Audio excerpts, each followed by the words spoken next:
Welcome everyone. Welcome everyone. Thank you for coming. This is our research symposium day for Sounds of the Underground. And I'm just gonna introduce and not take too much time so we can get Gabriel Vidal with get him started on his talk with Escuchar al Istmo, Los Angeles Central American Diasporic Music Memory Making. So Gabriel, go ahead and take it. Thank you. Yeah, thank you. All right. Welcome everyone. I'm the host of Escuchar al Istmo. It's an internet radio show. I'm also a second year library and archival student at UCLA, and a local DJ too. I want to give a big thank you to the Cal State LA Archives and Libraries team for this invitation and organizing this really amazing symposium. I'm really excited to learn from all the amazing presenters today. And I also want to recognize that there are many people in this room that have encouraged me, supported me, who have participated, contributed to this project. And those online too, thank you for being part of this. And so I'm glad you all are here, including my parents, my partner, some DJs, who have inspired me as well. So Escuchar al Istmo, which translates to Listen to the Isthmus, is a radio music memory project for the Los Angeles Central American Diaspora. The show airs every second Sundays on dublab.com, broadcasted here from Los Angeles. And the show highlights the diverse musical landscape of the 7 countries: Belize, Guatemala, Salvador, Honduras, Nicaragua, Panama, and Costa Rica. And through sharing familiar and less familiar songs, and by inviting community members to share their personal music collections and different experiences, the show aims to invoke memories and expand the awareness of the music, history, and culture of the Central American region. Los Angeles being home to the largest Central American diaspora, yet musically underrepresented in public outlets, I hope that by engaging more with the music, it can offer another way for the diaspora to preserve cultural memory, especially in this time of heightened fascism and dictatorships, both in Central America and here in the States. My own upbringing, and the years of DJing and music collecting have really shaped my curiosity of what other ways can people share knowledge. As a queer trans man and a child of immigrant and political refugee parents, growing up in LA, a student of public education, access to history that reflected my community in a dignified way was very limited. As a young person, I found particular interest in DIY, grassroots spaces, and music curation that offered an alternative way to learn. In my practice as a DJ, I have experienced the affective impact, and we're gonna hear about that a lot today, right? The affect impact for marginalized communities, like when a song invokes a sense of being seen or unlocking a powerful memory. This has motivated me to explore more. If music can play a stronger part in Central American diasporic memory here in LA. At the same time, the topic of Central American music can be a complicated conversation. What is considered music from Central America? Where is it played? In my experience, here are some other things that I have found that have added to the complexities. Description. The lack of or inaccurate description of Central American music, genres, or even the region. I have seen miscategorization, like in this case, labeling a group Música Mexicana, or even vague or empty artist bios on streaming platforms. Another example I've seen is like the little to no inclusion of original styles of Black and Indigenous music that comes from the region, such as punta or shoop, in major cataloging databases like Discogs, even the Library of Congress, Music Brains. Another one is representation. It could be limited in Latin American music scenes. General public information of Central American music can be hard to find, and it can be very mainstream and whitewashed. One example in the case of the song Sopa de Caracol or Conch Soup, I grew up only knowing the Banda Blanca version, but after learning more about the Garifuna musical legacy in Central America and reading Julissa Alvarez Remesca article, punta has never been a Honduran thing. It's always been a Black one. I learned that Belizean Garifuna artist Chico Ramos is the original creator of Sopa de Caracol, but has had to fight really hard to get credit. These factors have motivated me to start Escuchar al Istmo so that there could be more awareness for the music of Central America, an access point for those interested to search and listen to familiar and also unfamiliar songs, and engage with memory amongst LA diaspora as a window to more information on history and diverse experiences. So initially, all these feels and all these experiences as a DJ, I have had initial questions, and some of these initial questions have supported, me, motivating me to start this project. Some of them are, how and where can the diaspora hear music of Central America? What is the relationship between music and cultural memory for the diaspora? And what music dominates the sonic landscape and what is left to the margins?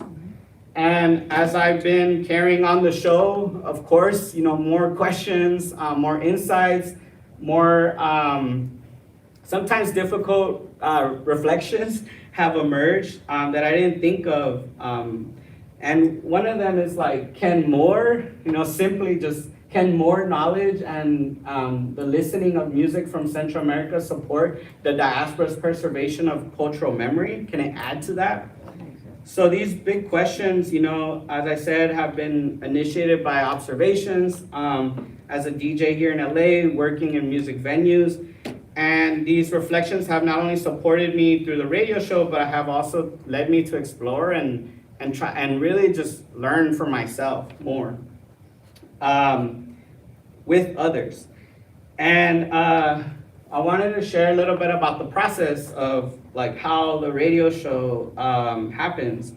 So just generally, to start off, my target audience, or my main audience, the audience I hope to reach and connect with is and when I say participants, I mean listeners and radio guests, have been majority second generation Central American, US born young adults, English speakers, though not all, ranging from Gen X to Gen Z.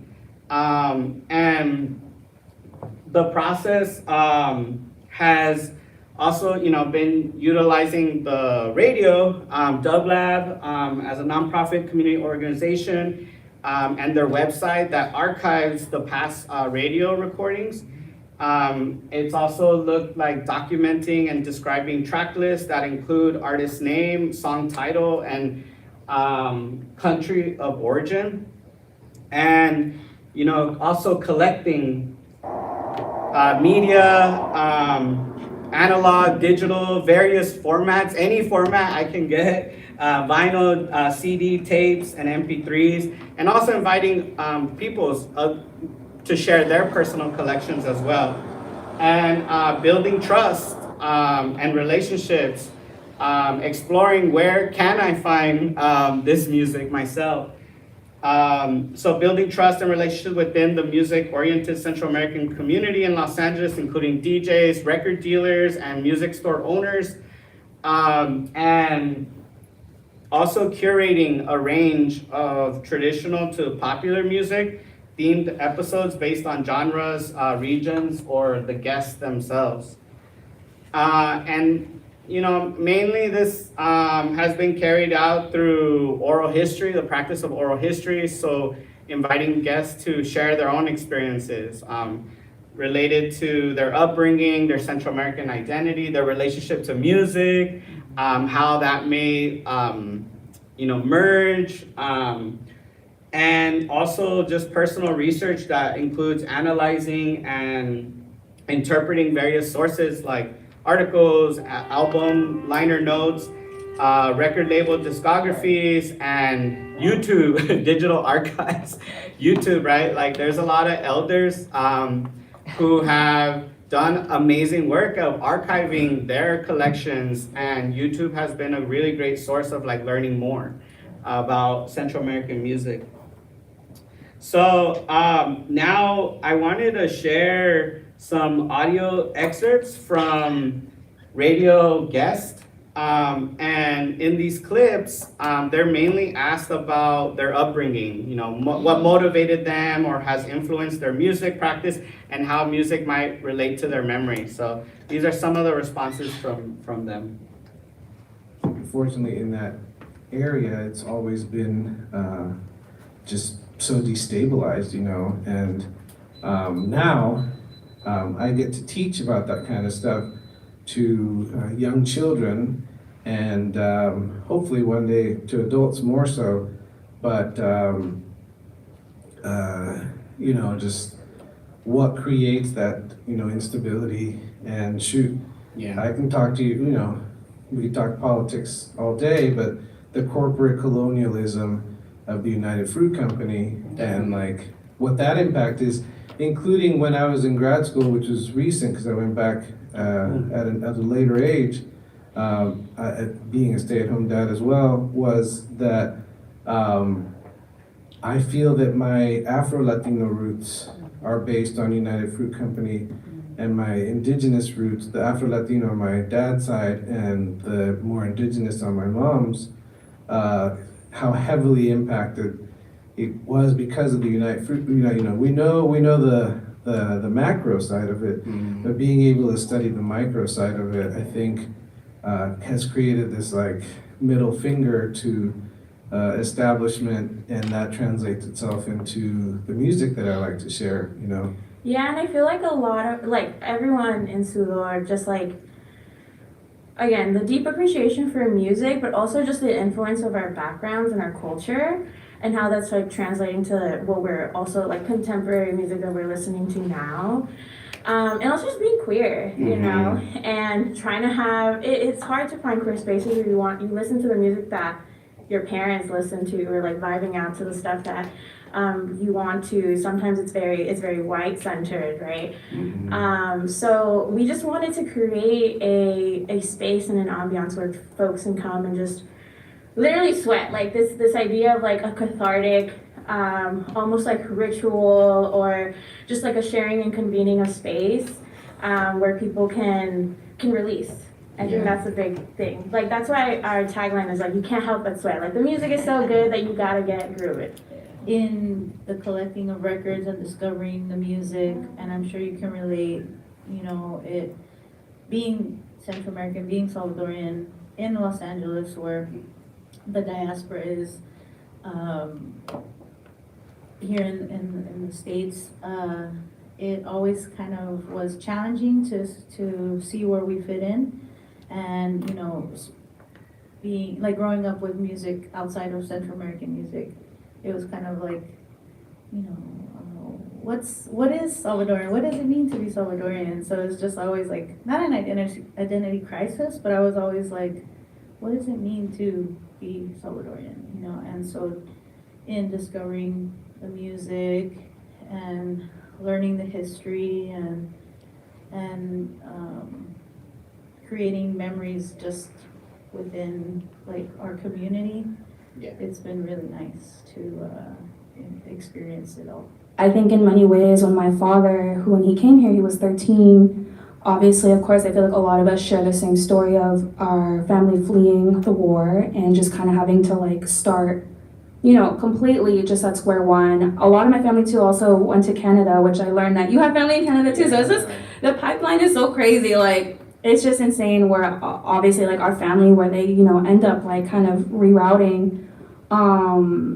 And so when it comes to just, I think my dad and imagining him at 13 here, like he himself is trying to figure out who he is and just like trying to like put the pieces together. And I really do feel like a lot of that like music that he grew up on like really saved him, and I think just kind of created identity. And I think that's just what's very important about my family, because I feel like I think music is the only way we can really talk about memory, talk about like remember when, or oh like it's so fascinating. You know, just to kind of highlight Central American music and culture, because living in LA, you know, I'm half Mexican. You see it everywhere. But you know, it just kind of like it feels like the Central American part gets lost. And growing up, my friends were Guatemalan, Honduran, you know, a lot of Belizeans that I grew up with. Like, it's crazy that you don't really see that highlighted, you know. And even now, like, it's still kind of hard to find spaces that really, like, they will play Central American music, but they don't really recognize it. And more specifically, like Panama, you know, Panama has a huge role in reggaeton, but it never really gets like highlighted. You know, in general, a lot of people don't know he's Panamanian. And I mean, obviously, like Panama is one of those countries that has a lot of sides of the Caribbean. So, you know, that's where I think people kind of associate it with. But yeah, I mean, Central America always gets looked over. And I think that's something, especially from LA, you know, like we wanted to highlight that, especially because growing up, I feel like I connected more with that side, musically and even culturally. Like, at the end, I think that's what it's supposed to be, right? That's what music is for, also like to connect people. And as many people say, el disco es cultura, yes, and Mejor el regalo. mejor regalo es un disco, a huevo. That's what I always say, because music is there, you know, it's part of us, it's what made us as well.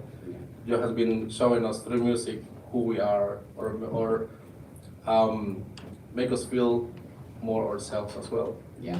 Because so many other people, so many people don't know or have listened to, for example, like Punta or Xuk or stuff like that, which you like a lot. And yeah, definitely, music is there. It's a good thing that we can always share. You know, it's not for the fact of like showing off or stuff like that, but more like to create a connection. And I've been very lucky to meet all kind of people from everywhere, from all over the world. You are one of them. And yeah, it's really nice and kind of interesting to create friendships in that way, but that goes more than friendship, you know, because it doesn't stay there only in a record or a little like hangout, but more like sharing other stuff, you know. Awesome. So in a report titled Assessing the Affective Impact of Community Archives, Michelle Caswell, co-director of the Community Archives Lab at UCLA, and a team of library information experts explore the affect impact community archives have on marginalized communities. They use the term symbolic annihilation to describe what happens to members of marginalized groups when they are absent or misrepresented in archives, and the materials that document their histories are ignored or overlooked, treating their community as if it didn't exist. They also propose the term representational belonging to describe the ways in which community archives empower people who have been marginalized by mainstream media outlets and memory institutions to have the autonomy and authority to establish, enact, and reflect on their presence in ways that are complex, meaningful, substantial, and positive to them in a variety of symbolic contexts. And a huge part of what makes Escuchar al Istmo possible is the resonance it creates for not only guests, but the listeners. So I wanted to share a few comments from listeners as well. And many of these comments were in response to hearing a song from the Escuchar al Istmo series that I post on my Instagram. And so I'll share the song, and then I'll have their quote up for folks to read. And we'll just hear a little bit of the song, and we'll hear a couple of that. So the first one is from Belizean artist Bro David with his song Experience.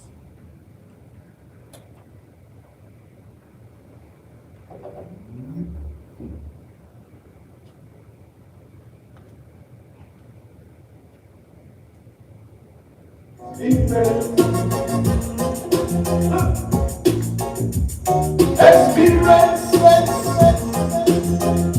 just be aware of the experience.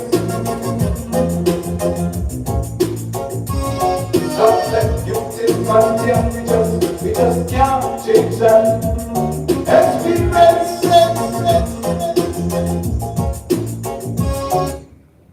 And the next song is from a group, Guatemalan group, Marimba Orquesta Alma Tuneca, with their song Al Grito de Cumbia.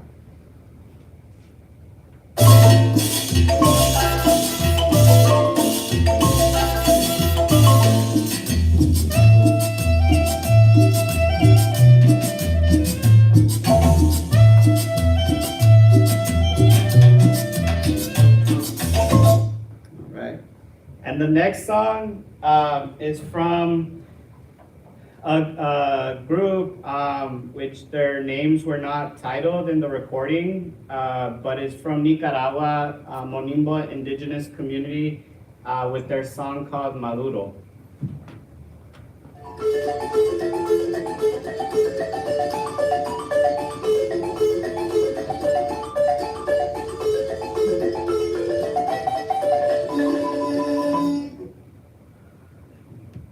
And the last track is by a group called Caribbean Sound from Panama with their song called Panama.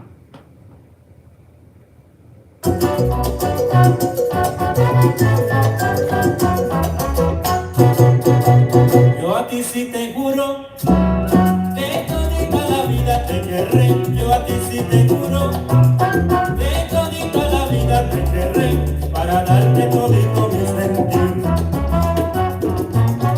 All right, just a little bit snippet. Thanks for listening and reading.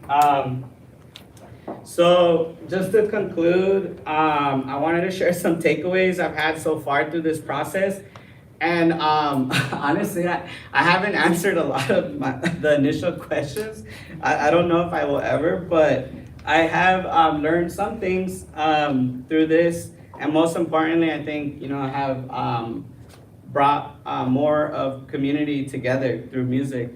So some of them are, hearing music of Central America can invoke memory and affective value for participants, a sense of belonging or a memory that connects them to their cultural identity.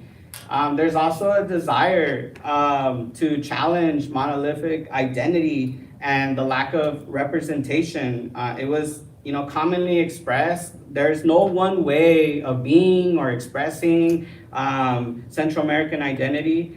And there's also a lot of factors that lead to the knowledge or lack of knowledge of Central American music. Some of them I heard were like, the political and economic destabilizations of industries, personal interest, access. And music can both disrupt and reinforce dominant belief systems that influence power and identity for the diaspora.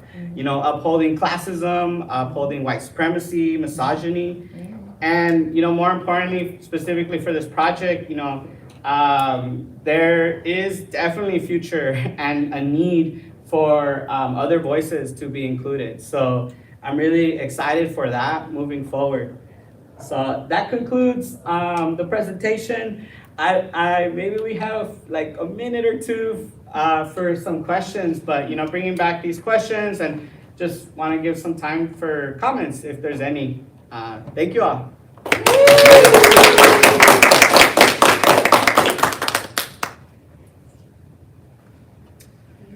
Oh, yeah. I'm curious, have you cataloged your library and kind of, what's the scope of your collection like? Yeah, I'm just starting that, you know, building, like recording my own inventory. So starting off with the CDs, and tapes, because those are maybe the easiest. And I'm also doing my best to, actually, my advisor, Thuy Bodang, who spoke the keynote, she, you know, gave me that advice, like, you know, not only just like, noting what it is, but what's the story behind it, you know, because I think that gives more of that, you know, context and more of the affect value, like where did you find it? Did someone give it to you? Those, you know, context information is also very important to the story. So I've started to really do that, and thanks to her, I like, because my memory also fading away. But yeah, it's it's pretty sizable, and mainly records at the moment. Yeah.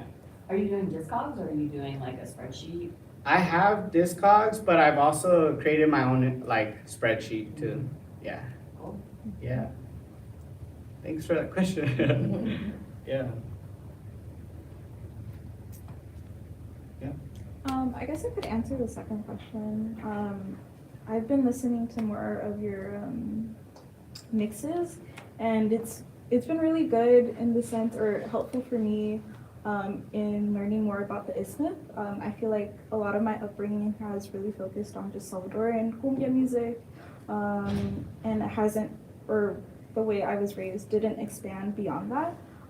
So I really appreciated the inclusion of like Panamanian reggaeton.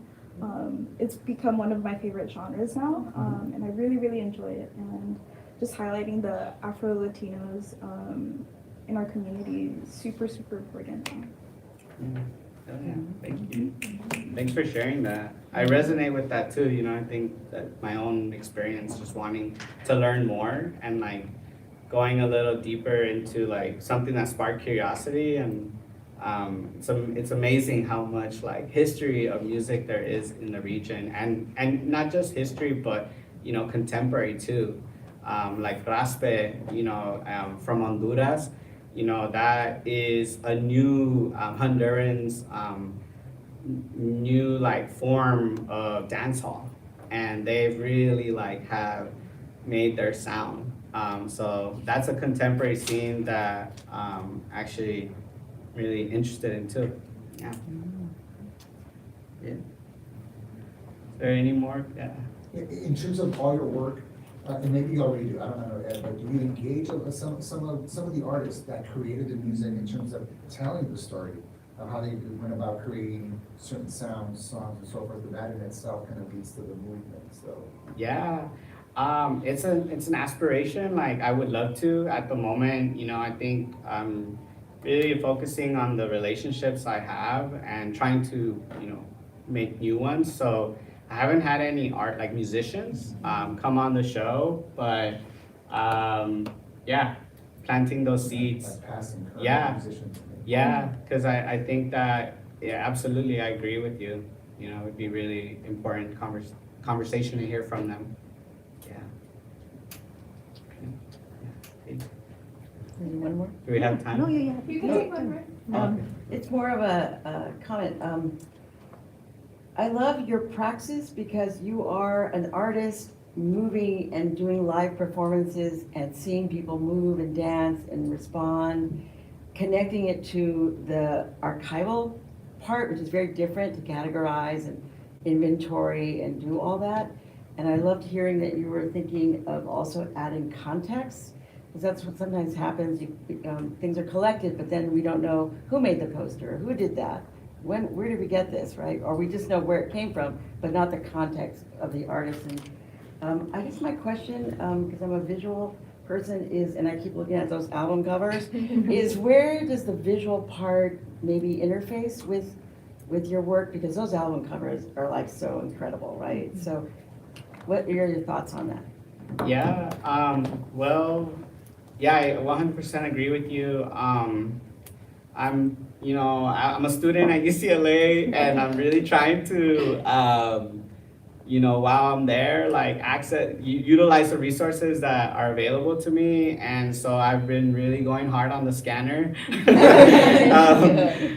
because it's a good scanner, like a scanner. So I've been trying to scan the albums and I guess like keep record of those images as one way of and I think, but at this moment I don't have any concrete thoughts of like how I can share that or like I don't know.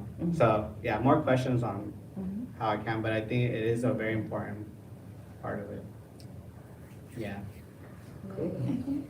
I think that's it. Yeah, Thank you so Thank you. much.